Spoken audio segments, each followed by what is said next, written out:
दोस्तों, क्रिकेट के मैदान पर एक बल्लेबाज एल्यूमिनियम का बल्ला लेकर उतरा और हैरानी वाली बात ये रही कि कुछ समय तक वह क्रीज पर इस बैट से बल्लेबाजी करने में भी कामयाब रहा।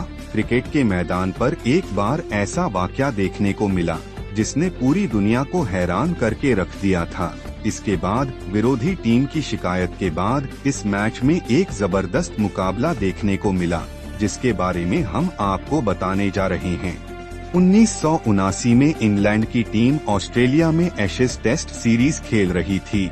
इसी टेस्ट सीरीज के पर्थ टेस्ट मैच में ऑस्ट्रेलियाई क्रिकेटर डेनिस लिली एल्यूमिनियम धातु से बना बल्ला लेकर मैदान पर उतरे और उनके इस कदम ने क्रिकेट फील्ड में बवाल मचा दिया।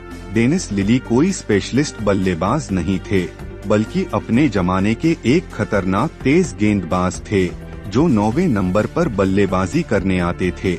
मजे की बात ये रही कि किसी को इसकी भनक ही नहीं थी कि डेनिस लिली एल्यूमिनियम धातु से बना बल्ला लेकर मैदान पर उतरे हैं। जैसे ही लिली ने स्टांस लिया, तभी इंग्लैंड के चतुर कप्तान माइक ब्रेयरली को लगा कि कुछ गड़बड़ है। डेनिस लिली बड़े आराम से एल्यूमिनियम के उसी बल्ले से एक ओवर की सारी गेंदें खेल ले गए। एक ओवर बाद जब ब्रेयरली ने गेंद हाथ में ली तो गेंद की शक्ल बिगड़ी हुई थी। इंग्लैंड के कप्तान ने माइक ब्रेयरली गौर से लिली के बैट की ओर देखा तो वो हैरान रह गए। बैट तो एल्यूमिनियम का था। इसके बाद इंग्लैंड के कप्तान माइक ब्रेयरली तुरंत अंपायर के पास पहुंचे। इंग्लैंड के कप्तान माइक ब्रेयरली ने कहा कि एल्यूमिनियम का ये बैट गेंद को खराब कर रहा है। अंपायर के बहुत समझाने पर भी डेनिस लिली जिद पर अड़े थे कि वो उसी एल्यूमिनियम के बैट से खेलेंगे। तब आईसीसी की रूल बुक में कहीं नहीं लिखा था कि बैट केवल लकड़ी का होना चाहिए। इसी वजह से लिली के खिलाफ कोई कार्रवाई नहीं हो सकती थी। अंपायर भी उन्हें नहीं कह सकता थे कि वह इस एल्यूमिनियम बैट से नहीं खेल सकते हैं। अंपायरों ने हालांकि लिली को बैट बदलने को कहा, लेकिन लिली ने बैट बदलने से इनकार कर दिया।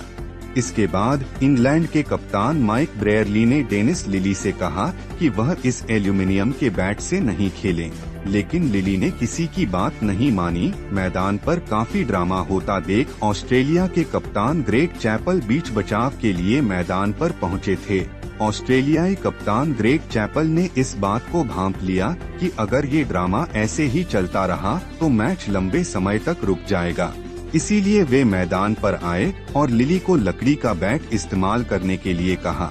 इसके बाद लिली ने गुस्से में आकर एल्यूमिनियम के बैट को दूर फेंक दिया। यह बैट लिली जहां खड़े थे वहां से 40 यार्ड दूर गिरा और इसके बाद वह मन मारकर लकड़ी के बैट से खेलने के लिए राजी हुए और तब जाकर मैच एक बार फिर से शुरू हुआ।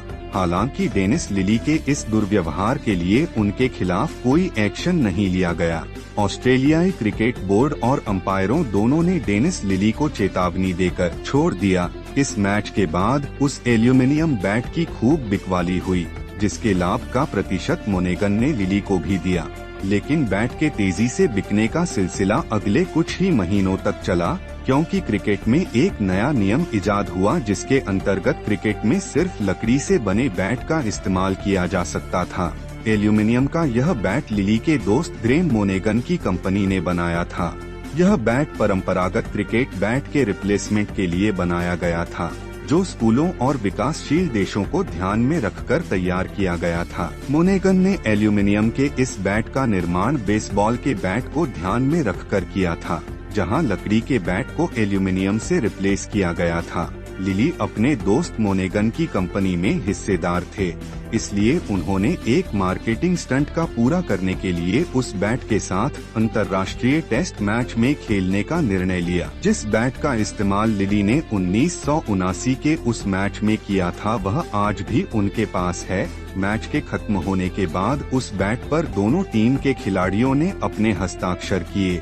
इंग्लैंड के कप्तान माइक ब्रेयरली को जब पता चला कि इस बैट का इस्तेमाल लिली ने सेल्स स्टंट के लिए किया था, तो उन्होंने बैट पर खुशी से हस्ताक्षर किए और लिखा, good luck with the sales, बिक्री के लिए शुभकामनाएं। इस मैच के बाद क्रिकेट के नियम 6 को प्रभाव में लाया गया, जिसके अंतर्गत लकड़ी के अलावा किस अन्य वस्तु से बने बैटों पर पाबंदी लगा दी गई। इस मैच को बाद में ऑस्ट्रेलिया ने 138 रनों से जीत लिया।